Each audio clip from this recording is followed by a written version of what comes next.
In today's video, we're going to be going over the some of the card reveals for the ninth set of Shadowverse Worlds Beyond Revenants of Azvaldt. They've only revealed a couple of cards. I believe they're revealing some tomorrow, and then like a full set review or reveal before the 27th. I believe it could be on the 27th. The 27th is when this card set comes out.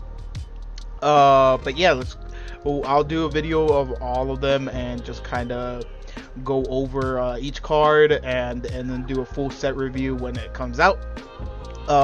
We'll read this little paragraph. In Shadowverse Worlds Beyond, ninth card set, Revenants of Azvaldt breaks the cycle with the 76 new cards, 2 different exchange tickets, and 2 additional fully animated cards. The crimes of the guilty return like phantoms, unseen and unyielding, they cling to their transgressors,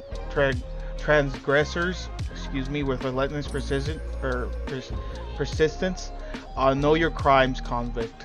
So if you don't know, I'll just go a little bit over, do a little bit, a small overview of the actual lore. Basically, it is a prison, created by him. He's the architect, Zerial, which you can see his unevolved and evolved counterpart, and he basically created this prison, and each sanctum. There's a convict and an enforcer, and basically I believe there was a breakout. And in the recent breakout, they actually strike down the architect, which kind of undid the curse of the enforcers and returned them to like their original forms. And now they're like fighting their loved ones, or the convicts, is kind of the gist of it.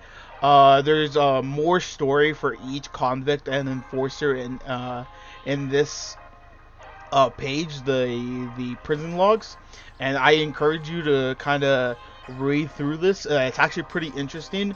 I'm not the greatest reader, so I'm not going to actually read this for you guys, but unless there's like a really high demand. But yeah, so for Portercraft, there's Cutthroat.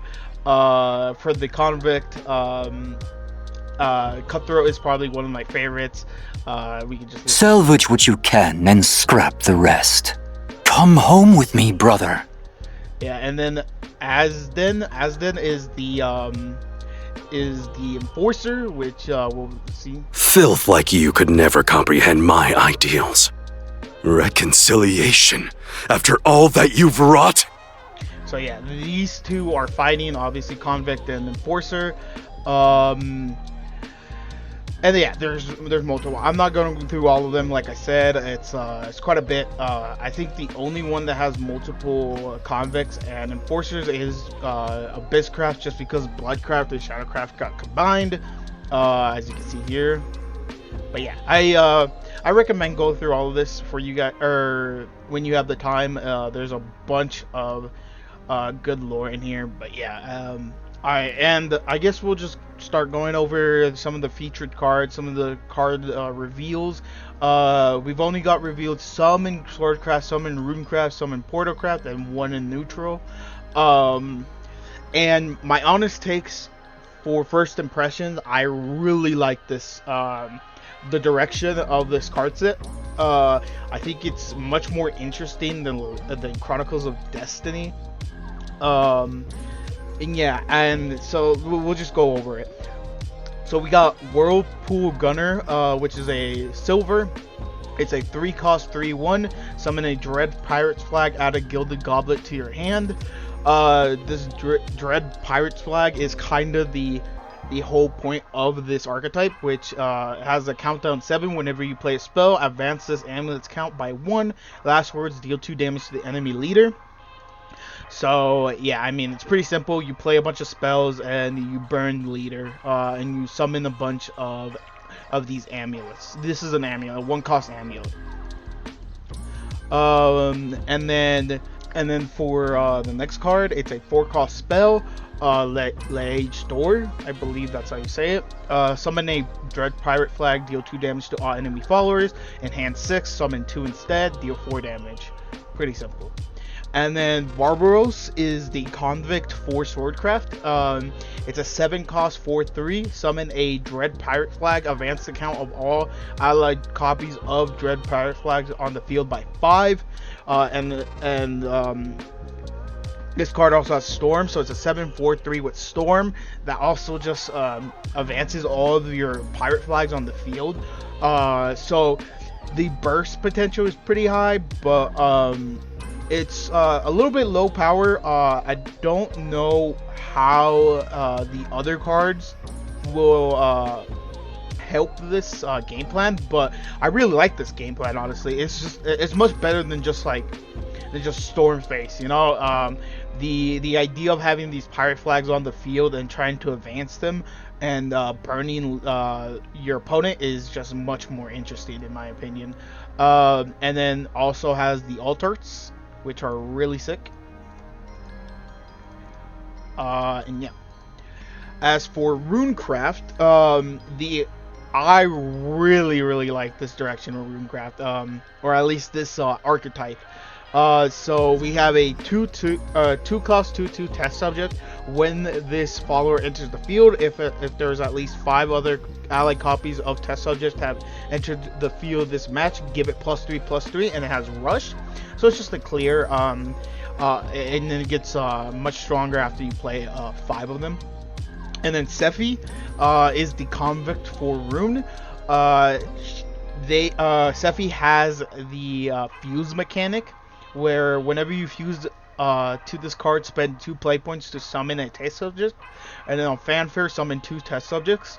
And then on Super Evolve, you gain the crest, and then on once on each of your turns, when allied test subject enters the field, give it Storm.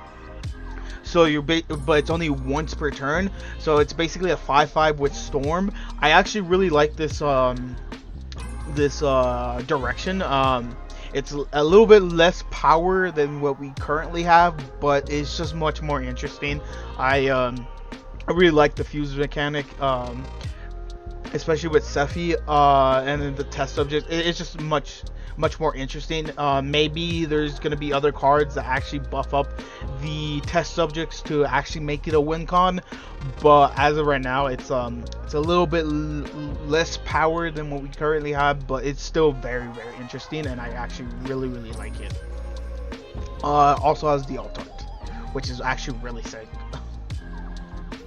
Alright, and then for Portercraft, we have Ironwork Bodyguard, which is a 4-cost 4/4. If there are no duplicates in your deck, select an enemy follower on the field, deal it 4 damage, and restore 4 defense to your leader, and it has Ward. It's pretty interesting. You can only run one of him, so will you find him? I don't know. Or if there's a way to banish your deck, he might be a little useful, but as of him being by himself is kind of just an okay, you know, it's an okay card. And as for Cutthroat, he's a 2-cost 2/2 with Bane. On evolves, banish all copies of Cutthroat from your deck. Then if there are no duplicates in your deck, gain the crest once on each of your turns. When you play a follower, evolve it. This is actually really interesting. I like the idea of having only having no duplicates in your deck. It will make for interesting deck building, honestly. But yeah, I have no clue how this is gonna work. I mean, the first thought is the evolve is gonna help your evolve game plan for like Sun Dolphin or something, but I don't know if it's actually gonna be useful, because you're not going to be able to have multiple copies of Sun Dolphin unless you're like really lucky and you like start off with one and then banish it. Yeah, it's really interesting. I have no clue how this is going to work though. And then we have the Azvaldt amulet, the 8 cost amulet, which at the end of your turn, if you play cards with base cost 1, 2, 3, 4, 5, 6, 7, and 8, this match destroy this card, summon a copy each of 4 randomly differently named ally followers. Destroy this match, give all ally followers +3/+3. It's a pretty interesting card. Obviously, it's meant to be played for like the having no duplicates in your deck, I think. But I mean, if there's a way to destroy this, to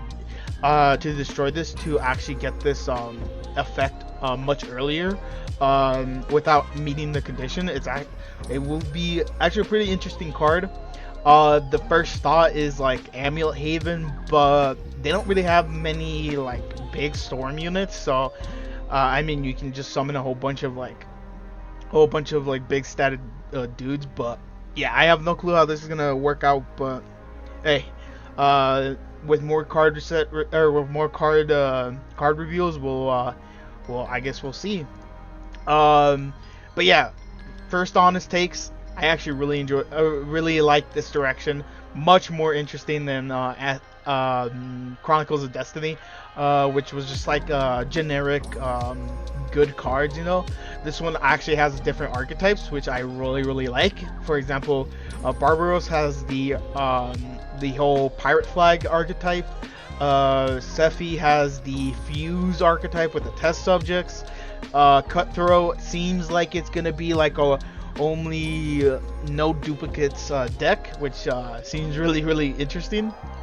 And I never really played the first Shadowverse. I only played it for a little bit, but not that much. So I don't know if this is how it was in Shadowverse 1, but or the original, but it seems really interesting. I wonder what decks are going to come out of this, especially since Era of the Omens is rotating out.